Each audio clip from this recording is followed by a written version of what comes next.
Dukung dakwah ini terus mengudara. Kajian gratis ini berjalan atas izin Allah dan dukungan tulus dari Anda. Bersama kita sebarkan kebaikan seluas-luasnya. Yuk jadi bagian dari tim kebaikan kami dengan mendukung operasional dakwah. Jazakumullahu khairan kasiran. Bismillahirrahmanirrahim. Alhamdulillahi rabbil alamin. Allahumma salli wa sallim barik ala Muhammad wa ala ali Muhammad. Allahumma anfa'na bima 'allamtana wa 'allimna ma yanfa'una wa zidna ilma wa barik lana fi ilmina warzuqna al-ikhlasa fil qawli wal 'amali kamila wa ilman nafi'an la yunsa wa tawfiqan daima wa sihhatan wa yaqinan wa afiyah. Allahumma iftah lana kulla khair wa yassir lana kulla umur. اللهم انصر المجاهدين وارحم المستضعفين ودمر أعداء الدين واطمس على أموالهم آمين يا رب العالمين. Alhamdulillah kaum muslimin rahimani wa rahimakumullah. Kita lanjutkan pengajian hadis dari kitab Sunan At-Tirmidzi dan kita masih membahas tentang kondisi-kondisi yang disebutkan Nabi pada hari kiamat. Salah satunya adalah tentang tentang syafaat yang diberikan oleh para nabi kepada umatnya. Nah, kita lanjutkan hadis 2446. Faqala al-muallif rahimahullahu taala wa nafa'ana bihi wa bi ulumihi fid dharain amin.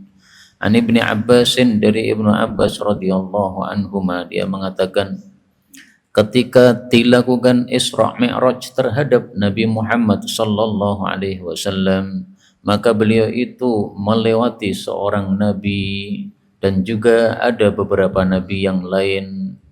Mereka itu memiliki satu kaum. Jadi artinya ada beberapa nabi yang umatnya itu agak banyak, satu kaum.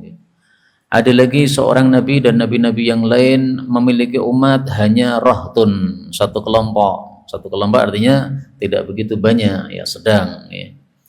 Ada juga seorang nabi atau para nabi-nabi yang mereka itu tidak punya pengikut. Nah, jadi nabi-nabi yang beraneka ragam itu tidak semuanya dakwahnya berhasil, Pak. Ada nabi yang tidak punya pengikut satu pun nggak ada. Padahal nabi. Nah, sekarang ini kita kan bukan nabi, ya paling seperti saya ustadz kecil saja. Nih. Tapi yang hadir di pengajian bisa dihitung agak lumayan. Nah, ini bukan berarti bahwasanya tanda keridhaan Allah atau tanda kesuksesan dakwah itu adalah banyaknya pendengar, bukan. Tanda kesuksesan dakwah itu adalah kalau Allah ridho, selesai. Pendengarnya banyak, ribuan orang, tapi Allah tidak ridho, apa gunanya? Itu enggak ada sukses di situ, ya. Maka suksesnya dakwah itu bukan banyaknya pengikut, tetapi ridhonya Allah Subhanahu wa taala. Ini meskipun Nabi tidak punya pengikut seorang pun tidak ada masalah, karena yang penting sudah mendapatkan ridho dari Allah Subhanahu wa taala. Sampai beliau melewati suatu sawadin azim, satu hitam-hitam yang besar, maksudnya satu kelompok yang sangat banyak. Nah, saking banyaknya itu kelihatan kehitam-hitaman besar. Maka saya mengatakan, man hadha, ini siapa ini? Kok umatnya banyak sekali ini? Maka dijawab, Musa wa qaumuh. Oh, ini Nabi Musa dan kaumnya Bani Israel. Banyak memang. Walakin akan tapi irfa' ra'sak, kamu angkat kepala kamu, fangdur, lihatlah.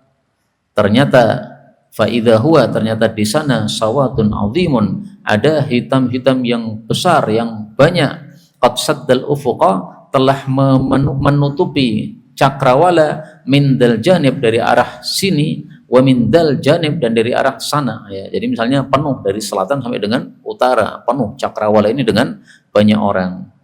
Fakila, maka ditanyakan, haula'i ummatuka. Nah, itu yang paling banyak itu umat kamu. Jadi ternyata umat paling banyak umatnya Nabi Muhammad sallallahu alaihi wasallam. Dan ini masuk akal. Beliau dikirim untuk seluruh manusia. Kalau yang lain-lain itu hanya dikirim untuk umatnya saja, yaitu untuk Bani Israel misalnya, kalau Nabi Musa alaihi salatu wassalam. Wasiwa haula, dan selain dari mereka itu, min ummatika, dari umatmu, ada sab'una alfan, 70.000 orang, yadkhuluna jannah, yang masuk jannah bi ghairi hisabin, tanpa dihisab. Mudah-mudahan kita termasuk yang masuk surga tanpa hisab, tanpa azab. Amin ya rabbal alamin. Tapi ada syaratnya, Pak. tawakal kepada Allah. Kalau tidak tawakal nggak bisa masuk golongan ini. Yang kedua syaratnya jangan minta ruqyah, meruqyah diri sendiri saja. Tapi memang para ulama berselisih pendapat. Sebagian ulama mengatakan boleh minta ruqyah, yang penting ruqyah dari syariat, dari cara yang disyariatkan. Tapi paling bagusnya kita ruqyah diri kita sendiri. Kemudian syarat yang ketiga, kita jangan merasa sial terhadap sesuatu apapun. Melihat angka 13 merasa sial, melihat burung tertentu merasa sial, nggak boleh. Kesialan itu semuanya ciptaan Allah, tidak berdasarkan angka-angka dan sebagainya. Lalu beliau masuk rumah dan mereka belum sempat tanya kepada beliau siapa orang-orang itu, dan beliau juga belum menafsirkan untuk mereka. Maka para sahabat berselisih pendapat. Pendapat pertama mengatakan nahnuhum, ya kitalah yang masuk surga tanpa hisab itu. Pendapat yang kedua mengatakan mereka adalah anak-anaknya orang-orang yang dilahirkan di atas fitrah dan Islam. Kalau kita ini kan masih pernah mengalami kesyirikan, tapi kemudian tobat. Nah, kalau anak-anak kita, itu mereka lahir ceprot sudah muslim, itu mereka yang tanpa hisab. Nah, perselisih pendapat seperti itu, akhirnya Nabi SAW keluar. Kemudian beliau menjelaskan. Nah, ini penjelasannya yang saya sebutkan tadi. Hum, mereka orang-orang yang masuk surga tanpa hisab adalah alladzina, orang-orang yang la yaktawun, tidak melakukan kai. Kai itu ketika kita sakit, kemudian diobati apapun sudah nggak berhasil, akhirnya dicos dengan besi panas. Karena saking tidak sabarnya dengan rasa sakit itu, supaya berpindah rasa sakitnya dengan rasa panasnya besi itu. Ini berarti menunjukkan sedikit ketidaksabaran. Makanya tidak menyebabkan tidak bisa mendapatkan fadilah tadi. Kemudian yang kedua adalah syarat yang kedua, wala yastarkun, tidak minta diruqyah. Kalau meruqyah silahkan Pak. Kalau minta diruqyah nggak usah. Karena masing-masing kita bisa meruqyah diri kita sendiri. Caranya gimana? Baca Fatihah. Itu sudah paling bagusnya ruqyah itu Fatihah. Kalau Fatihah belum marem silahkan ditambahi 3 kul. Nah, jadi 4 surat. Kalau belum marem juga silahkan ditambahi awalnya Baqarah, kemudian ayat kursi, kemudian akhirnya Baqarah. Dah, ini 7 ini sudah cukup untuk ruqyah.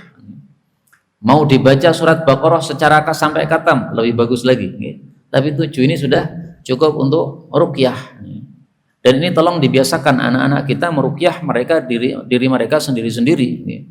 Jadi anak kita misalnya sakit kesleo, dipegangi bagian yang kesleonya, dibacakan Fatihah, kemudian ditiupkan.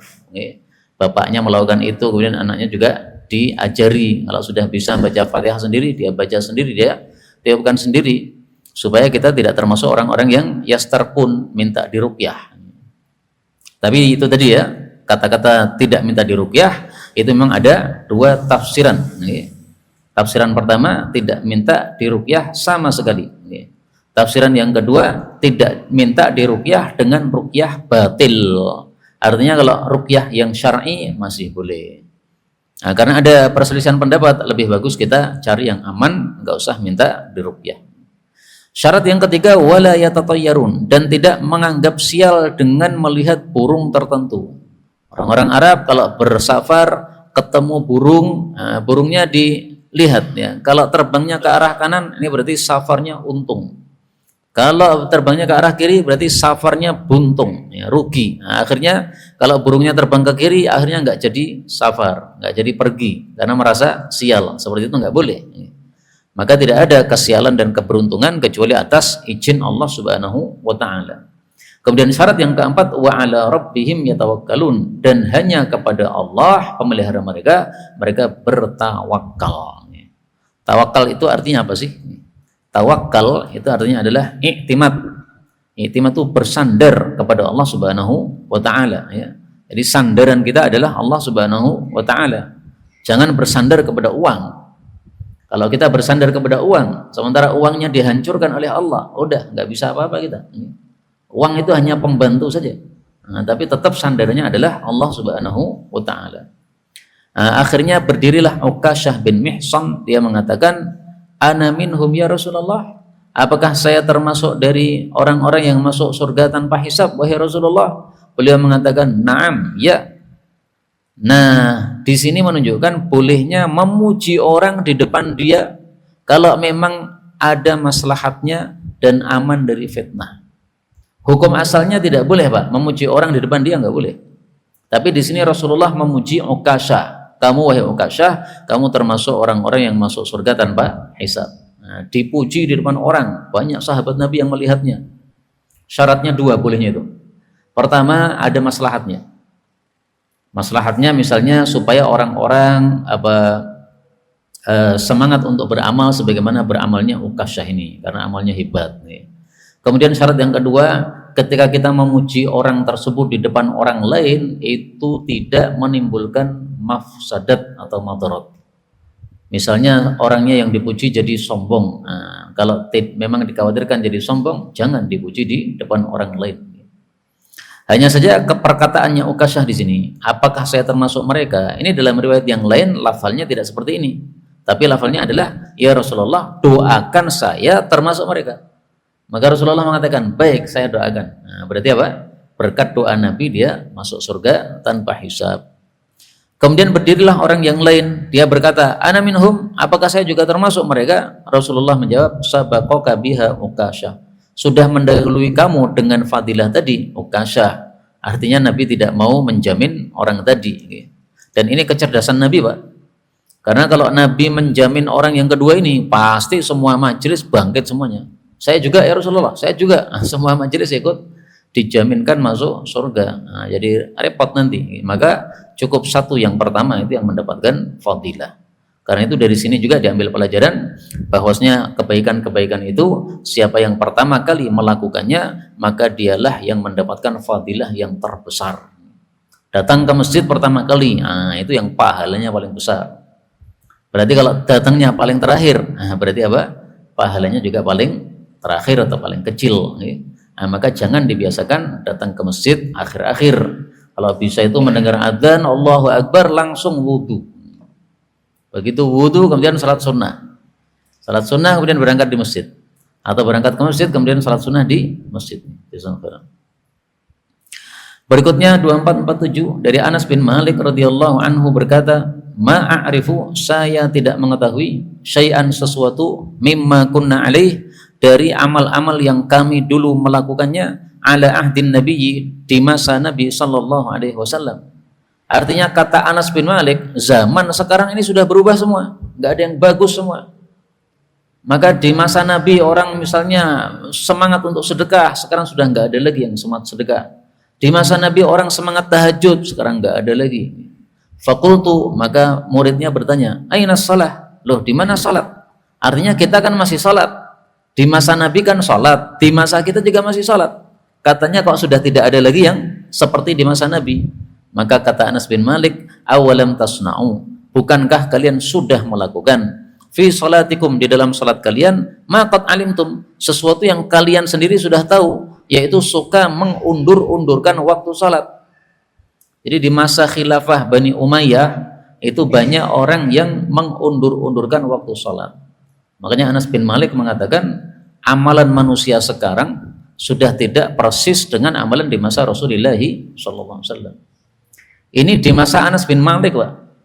Seandainya beliau Anas bin Malik hidup di masa kita sekarang, seandainya, mungkin kalimatnya lebih ngeri daripada kalimat ini. Mungkin beliau mengatakan, saya sudah tidak melihat orang muslim lagi, enaknya wong munafik tok. Mungkin hanya melihat kita amalan yang sakar PDW ini, maka dianggap sudah tidak taat kepada Nabi SAW, maka seperti orang-orang munafik yang tidak taat kepada Nabi SAW. Maka maksudnya adalah marilah kita mengikuti ajaran baginda Nabi. Jangan gara-gara masanya sudah lama dari Nabi, akhirnya kemudian ajaran Nabi pun kita tinggalkan.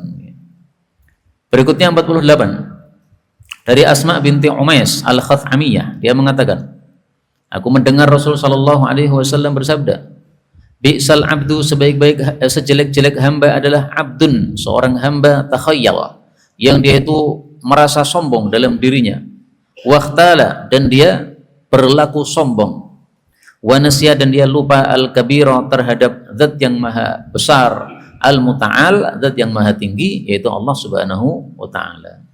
Jadi orang sombong itu berarti lupa sama Allah. Kenapa? Karena kalau manusia tahu dirinya di hadapan Allah bahwa Allah itu yang paling maha besar, sementara manusia itu kerdil, nggak mungkin dia sombong. Sombong itu kan merasa gede, Pak. Padahal dia kerdil sekali. Diciptakan dari mani yang jelek itu. Orang jual mani nggak ada yang beli loh, Pak. Kemudian ketika sudah hidup, maka dia perutnya ini isinya tai. Kemudian ketika sudah mati nanti dikubur remuk di dalam tanah. Nah, tidak ada bagusnya manusia ini. Kenapa sombong? Berarti ini adalah sejelek-jelek manusia yang sombong, padahal dia diciptakan dari perkara-perkara yang seperti tadi itu. Siapa lagi yang jelek? Yang kedua adalah wabi'sal abdu, sejelek-jelek hamba. Abdun tajabbar, seorang hamba yang dia itu diktator. Wa'tada, dan dia itu melampaui batas kepada orang lain, dolim. Wa nasyal jabbar, dan dia itu lupa terhadap zat yang maha diktator, maha pemaksa, yaitu Allah Subhanahu wa taala, al-a'la, yang maha tinggi. Nah, maka kalau ada orang diktator, dia dolim kepada orang lain, itu sama dengan dia lupa kepada Allah. Karena kalau orang berbuat diktator kepada orang lain, maka Allah juga bisa memperlakukan dia sebagaimana dia memperlakukan kepada orang lain tersebut, yaitu disiksa oleh Allah Subhanahu wa taala. Yang ketiga, bi'sal abdu, sejelek-jelek hamba adalah abdun saha walaha, seorang hamba yang lalai dan laha, yaitu lelahanan, yang dia itu lupa. Wa nasyal maqabir, dan dia itu lupa terhadap kuburan-kuburan, wal bila, dan remuknya tulang manusia. Jadi kita semuanya akan mati, kemudian akan dikubur, kemudian akan jadi tulang yang remuk. Maka orang yang lalai tidak mau mempersiapkan untuk amal ketika dia sudah mati, berarti ini termasuk hamba yang jelek. Yang keempat, wabi'sal abdu, sejelek-jelek hamba, abdun, seorang hamba, ata, yang melampaui batas, watagha, dan melampaui batas. Sama ya artinya antara ata dengan tagha, tapi diulang dua kali untuk penegasan. Wa nasiya, dan dia lupa, al-mubtada, permulaannya, wal muntaha, dan akhirannya. Apa permulaan manusia? Permulaannya dari mani.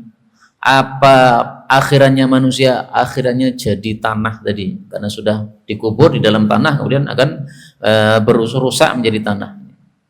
Yang kelima, bi'sal abdu, sejelek-jelek hamba, abdun, seorang hamba, yakhtilut dunya, yang dia itu mencari dunia, memburu dunia, biddin, dengan perkara agama. Maka urusan-urusan agama jangan untuk mencari dunia. Misalnya menjadi imam untuk popularitas, nah, supaya terkenal, bacaannya, suaranya sangat indah sekali. Ini berarti mencari dunia dengan agama. Sholat itu agama, menjadi imam itu agama. Nah, maka jangan mencari popularitas. Demikian juga mengajar seperti saya ini agama. Jangan mencari popularitas. Karena kalau mencari popularitas ini berarti mencari dunia dengan agama. Ini sejelek-jelek hamba. Yang keenam, bi'sal abdu, sejelek hamba, abdun yakhtilud din bisyubhat, seorang hamba yang mencari agama dengan perkara-perkara yang syubhat. Nah, jadi dengan melakukan perkara yang syubhat, kemudian dia mencari agama. Artinya dia berani melakukan perkara-perkara syubhat di dalam agamanya tersebut. Kemudian yang ketujuh, bi'sal abdu, sejelek-jelek hamba, abdun tama'un yakudu, seorang hamba yang tamak itu yang menjadi penggiring dia. Artinya tamak kepada dunia. Setiap melihat dunia dia selalu rakus mengambilnya. Sudah kaya raya masih korupsi, itu berarti karena tamak. Kemudian yang terakhir, yang kedelapan, bi'sal abdu, sejelek-jelek hamba, abdun hawan yudilluh, seorang hamba yang nafsunya itu menyesatkan dia. Manusia diberi akal, diberi nafsu. Nah, kalau mengikuti nafsu berarti nafsunya akan menyesatkan dia. Kalau mengikuti akal, maka nafsunya akan dia tinggalkan. Yang kesembilan, bi'sal abdu, sejelek-jelek hamba, abdun, seorang hamba, raghabun yudhilluh, yang cinta kepada dunia itu menyebabkan dia hina. Kenapa dia hina? Ya karena gara-gara cinta kepada dunia akhirnya korupsi, gara-gara cinta kepada dunia akhirnya menipu dan sebagainya. Ini hadis yang sangat panjang ini, derajatnya adalah dhaif karena sanadnya tidak kuat. Nah, adapun sebabnya sanadnya tidak kuat dari sisi mana ini belum saya cek, Nanti insya Allah saya cek lagi di waktu yang lain ya, karena ini rawinya ada beberapa orang, perlu kita cari satu persatu sampai ketemu siapa penyebab kedhaifan hadis ini. Berikutnya bab yang baru 2449 dari Abu Sa'id Al-Khudri berkata, Rasul sallallahu alaihi wasallam bersabda, ayyuma mu'minin, siapapun orang beriman, at'ama mu'minan, memberi makan kepada orang beriman yang lain, ala ju'in, atas lapar yang menimpa dia, at'amahu, Allah pun akan memberi makan kepada dia yaumal qiyamah, besok pada hari kiamat, min thimaril jannah, dari buah-buahan jannah. Jadi kalau kita ngasih makan kepada orang lain yang lapar supaya laparnya hilang, maka dijamin Allah juga akan ngasih makan kita. Bedanya yang kita kasih tadi itu begitu dimakan habis, selesai. Tapi Allah membalas kepada kita sesuatu yang dimakan tidak pernah habis. Buahnya jannah ini tidak bisa habis, Pak. Karena buahnya jannah ini kalau diambil satu keluar dua, diambil dua keluar empat. Dalam hadis yang disahihkan oleh sebagian ulama, innar rajula, sesungguhnya seseorang, idza naza'a thamrah, kalau memetik satu buah minal jannah, di dalam jannah, adat makanaha ukhra, kembali muncul di tempat buah tadi buah yang lain. Nah, dalam hadis yang lain disebutkan bahwa munculnya dua. Jadi dipetik satu muncul dua, dipetik dua muncul empat. Nah, maka semakin banyak dipetik, semakin banyak munculnya, sehingga tidak akan bisa habis buah-buahan di dalam jannah. Inilah kehebatan pohon-pohon di dalam jannah, tidak seperti pohon-pohon di dunia. Kalau pohon di dunia begitu dipetik ya lama-lama habis. Dan ada kehebatan yang lain dari buah-buahan jannah adalah satu jenis pohon, misalnya pohon mangga, buahnya kan banyak, Pak. Nah, itu satu dengan yang lain buah-buahnya itu rasanya beda-beda. Sehingga ketika kita memetik satu, itu pasti pengen yang lain. Kenapa? Rasanya beda. Kalau buah di dalam dunia nggak ada seperti itu. Namanya satu pohon ya rasanya satu. Satunya kecut, lainnya pasti juga kecut. Sehingga sudah tidak bisa diharapkan lagi yang lainnya berbeda. Ini fadilah ngasih makan orang beriman. Yang kedua, wa ayyuma mu'min, siapapun orang beriman, saqa mu'minan, yang memberi minum kepada orang beriman yang lain, ala dhama'in, atas kehausan, saqahullahu, Allah pun akan memberi minum kepada dia yaumal qiyamah, besok di hari kiamat, minar rahiqi, dari minuman keras yang apa? Yang murni, al-makhtum, yang disegel. Disegel itu berarti sangat-sangat istimewa, sehingga tidak bisa kemasukan sesuatu yang tidak diinginkan oleh orang yang menyiapkannya. Dan ini disebutkan rahiqim makhtum ini pada surat Al-Quran, surat Al-Mutaffifin ayat 25. Yusqawna mir rahiqim makhtum, mereka diberi minum dari minuman keras murni yang disegel. Khitamuhu misk, segelnya adalah minyak wangi misk. Jadi artinya rasanya sangat lezat, baunya sangat harum menyenangkan. Nah, minuman kerasnya surga tidak seperti minuman kerasnya dunia. Kalau di dunia kita minum minuman keras, efek pertama adalah pusing, efek kedua adalah mabuk, efek yang ketiga adalah sakit perut, efek yang keempat adalah pipis, efek yang kelima bisa-bisa mual muntah. Nah, 5 efek dari minuman keras dunia. Di akhirat 5 ini tidak ada semuanya. Maka ini perbedaannya antara miras surga dengan miras dunia. Kemudian yang ketiga, wa ayyuma mu'minin, dan siapapun orang beriman, kasa, yang memberi pakaian mu'minan kepada mukmin yang lain, ala uryin, atas telanjang. Artinya karena dia telanjang kita kasih pakaian, maka kasahullahu, Allah pun pasti memberikan kepada dia min khudril jannah, dari baju hijaunya surga. Dan inilah yang menyebabkan Nabi Shallallahu Alaihi Wasallam itu suka warna hijau, Pak. Karena itu santri-santri saya suruh yang belum punya baju warna hijau, maka silahkan Pak beli baju warna hijau. Karena ahabbul alwan ilaihil khudrah, adalah warna yang paling disukai Nabi, warna hijau. Kenapa? Tafaulan, berharap semoga akan menjadi seperti ahli jannah yang mereka itu bajunya warna hijau. Saya pernah Pak pakai baju warna hijau, hijaunya muda, kinclong itu. Kemudian ada orang melihat saya guyu-guyu dewe. Ngapa Bu kok guyu Bu? Nah, katanya ayu banget Ustaz katanya. Karena cocoknya untuk perempuan katanya. Karena hijaunya apa namanya? Hijau terlalu muda. Akhirnya baju itu sudah jarang saya pakai Pak. Aku khawatir dianggap ayu saya. Gantengnya kayak gini kok malah ayu. Kemudian tentang baju hijaunya surga, ini kita temukan juga di dalam Al-Quran. Pada surat Al-Insan ayat 21, aliyahum thiyabu sundusin khudrun. Yang paling tinggi di dalam surga itu bajunya adalah sundus, yaitu sutra tipis, khudrun yang hijau, wa istabrok dan sutra tebal. Artinya ada yang tipis, ada yang tebal. Terserah mau pakai yang mana. Nah, ini bajunya ahli surga. Makanya di sini disebutkan khudril jannah, ya, baju hijaunya jannah.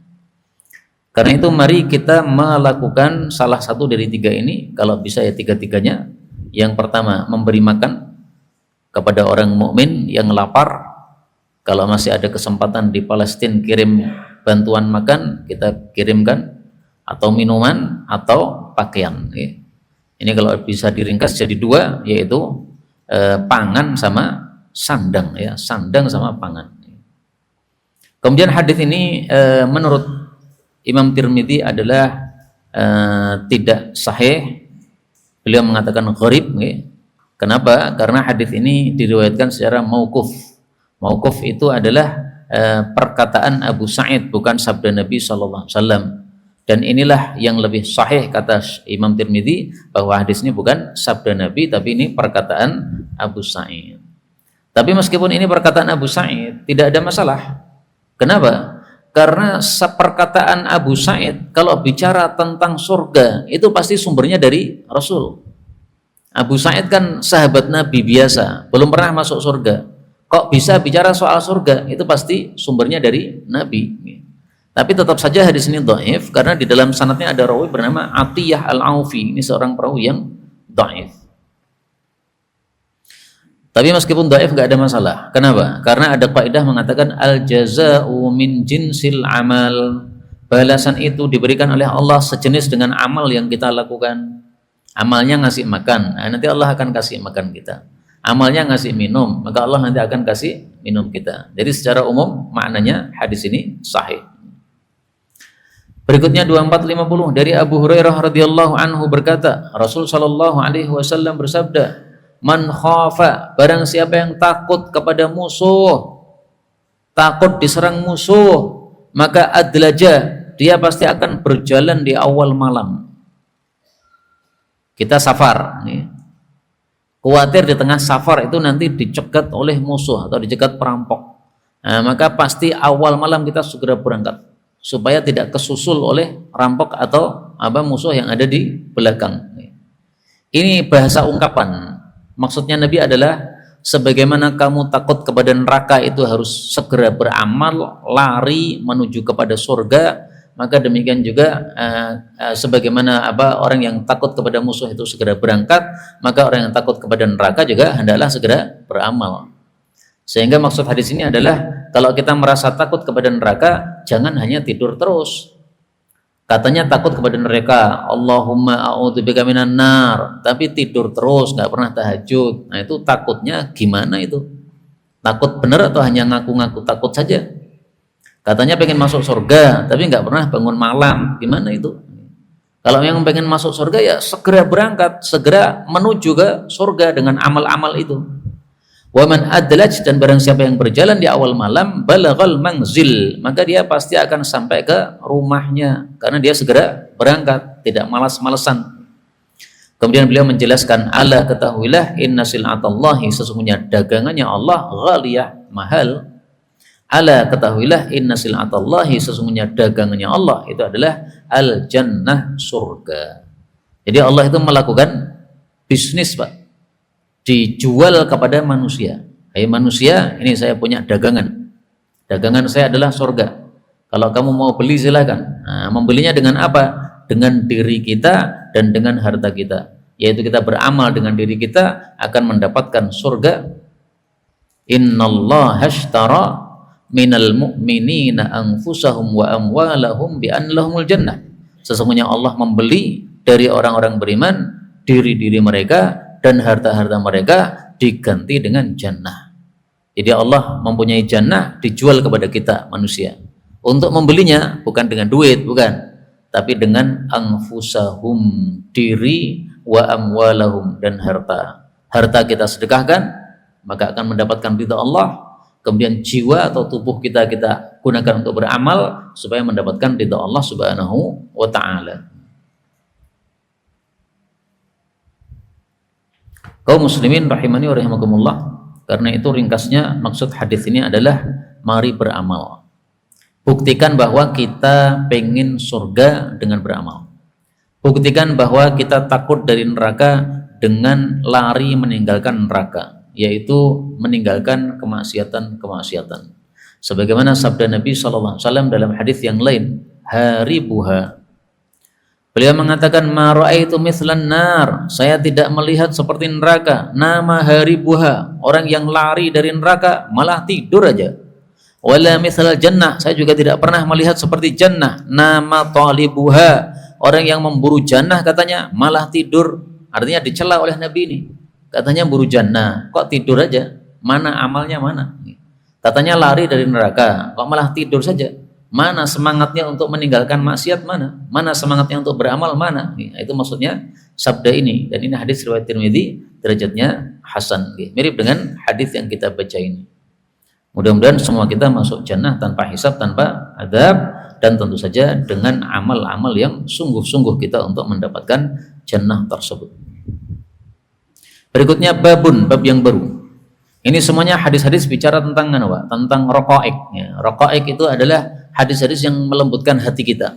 Yang kalau kita membaca hadis-hadis ini jadi lembut, jadi tenang hatinya, jadi semangat untuk beramal.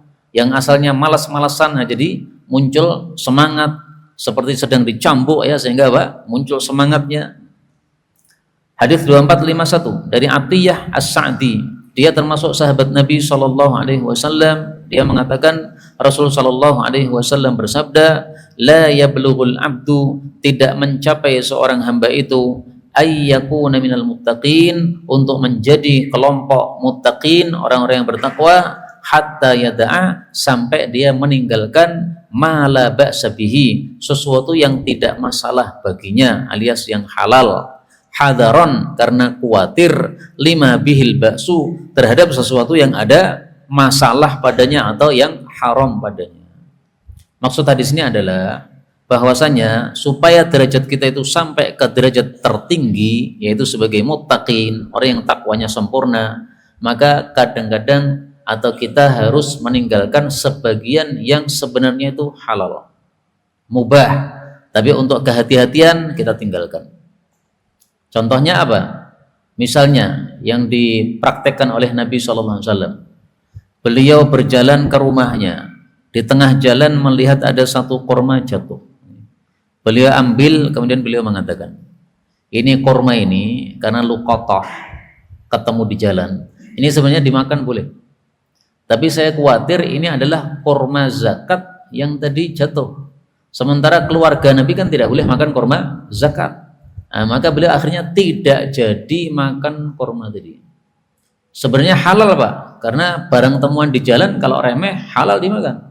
Tapi khawatir itu termasuk harta zakat, akhirnya ditinggalkan. Nah, itu contoh meninggalkan sesuatu yang sebenarnya halal atau tidak masalah, itu karena kehati-hatian, karena waspada supaya tidak melakukan sesuatu yang diharamkan oleh Allah Subhanahu wa ta'ala. Nah, itulah ciri-ciri orang yang takwanya tingkat tinggi, yaitu dia bersikap wara'. Ini hadisnya memang dhaif ya, dari sisi sanadnya, meskipun kata Imam Tirmidzi hasan ya, tapi kata Syekh Albani hadisnya ini derajatnya dhaif. Nah, dhaifnya dari sebab rawi yang mana ini saya juga belum mengeceknya, insyaallah nanti dicek di waktu yang lain ya. Tapi meskipun hadis ini anggaplah sanadnya dhaif, ini maknanya sahih Pak. Karena kita temukan hadis yang serupa. Khairu dinikum al-wara'. Sebaik-baik agama kalian adalah sikap wara'. Hadis riwayat Abu Syekh sahih.